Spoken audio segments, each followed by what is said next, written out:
So, you've always wanted to visit Venice before you die. Well, you better hurry because you're almost out of time. Venice is disappearing, and fast. Venice may be the city of love and mystery, with its winding canals and its iconic gondolas. But what if I told you that this city is facing a major crisis? That beneath the surface of its crystal clear waters, there is a battle raging between man and nature. A battle that could spell the end for one of the most beautiful cities on Earth. That's right, Venice is in trouble. The constant flooding that plagues this city is more than just a nuisance for tourists. It's a real threat to the survival of the city and the people who call it home. So, what's causing this flood of trouble? And what is the fate of this iconic city? Stick around for this video and you'll find out. Before we begin, take a moment to like this video and subscribe to our channel. So, what exactly is causing the constant flooding in Venice? Well, there's a few factors at play.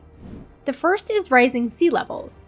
As the Earth's temperature increases due to climate change, the polar ice caps melt, causing the sea level to rise. This increase in sea level has a domino effect on coastal cities like Venice, making flooding more common and more severe. It's like a giant wave is crashing towards the city and there's nothing to stop it. So what exactly is causing Earth's temperature to rise and the polar ice caps to melt? Well, the main culprit is human activity. The burning of fossil fuels such as coal and oil releases greenhouse gases into the atmosphere. These gases trap heat from the sun, causing the Earth's temperature to rise. This process, known as the greenhouse effect, is a natural occurrence, but the current rate of warming is much faster than we have ever seen in the past. This is due to increased levels of greenhouse gases in the atmosphere, which are largely caused by human activity. If this weren't bad enough, Venice is also facing the problem of sinking. In addition to the rising sea levels, the city is sinking into the ground, causing the flooding to become even more severe.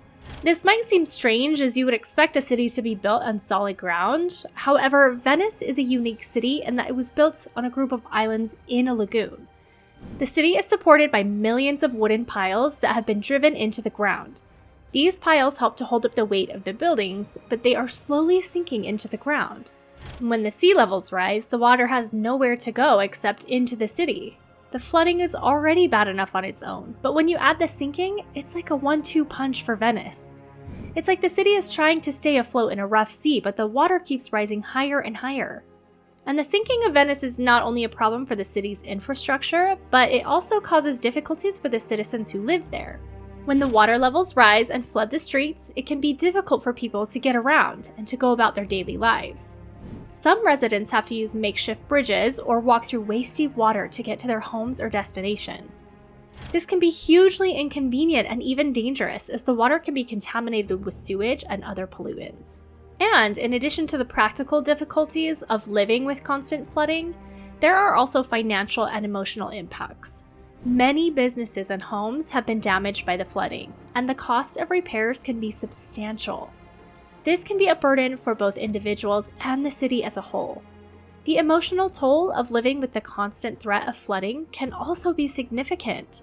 It can be stressful and demoralizing to have to constantly worry about the safety and security of your home, community, and business. It is a complex problem, but understanding the causes of the flooding is the first step towards finding a solution. So we've learned about the causes of the constant flooding, but how often is the city actually flooding? The short answer is that it's happening more and more often. According to data from the Venetian government, the city has experienced an increase in the frequency of acqua alta events in the recent years, meaning high water in Italian.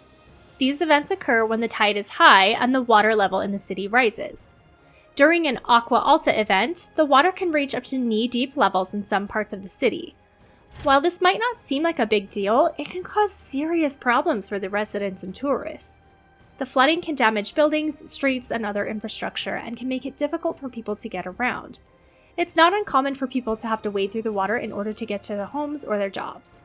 This is becoming a major problem between the combination of the high water events and the sinking of the city. And it shows no signs of slowing down. In fact, data shows that the frequency and severity of the flooding is only going to increase in the coming years.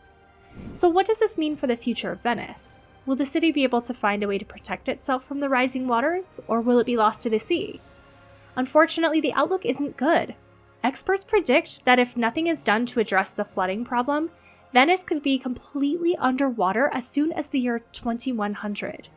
This would be a devastating loss, not just for the residents of the city, but for the entire world. Venice is a treasure trove of art, architecture, and culture, and it would be a tragedy to lose it. But it's not all doom and gloom. There are efforts underway to try and save Venice from this fate. One solution that has been proposed is the MOSE, or MOSE project, which stands for Modulo Sperimentale Elettromeccanico. This is a system of barriers that would be installed in the lagoon to protect the city from rising sea levels. The barriers would be raised when needed, and they would help keep the water out of the city. Another solution that has been proposed is the Venice 2050 plan, which aims to make the city more resilient to flooding. This would involve things like elevating buildings, installing floodgates, and creating green spaces that can absorb excess water. So while the future of Venice is uncertain, there are steps being taken to try and save the city. It's a complex problem, and it won't be easy to solve. But with the right strategies and a little bit of luck, it's possible that Venice could be saved. Thank you for watching, and we hope you learned something new about the constant flooding in Venice. It's a problem that affects us all, and we hope that together we can find a solution to preserve the beautiful city for future generations. That's it for this video, guys. Please don't forget to like and subscribe.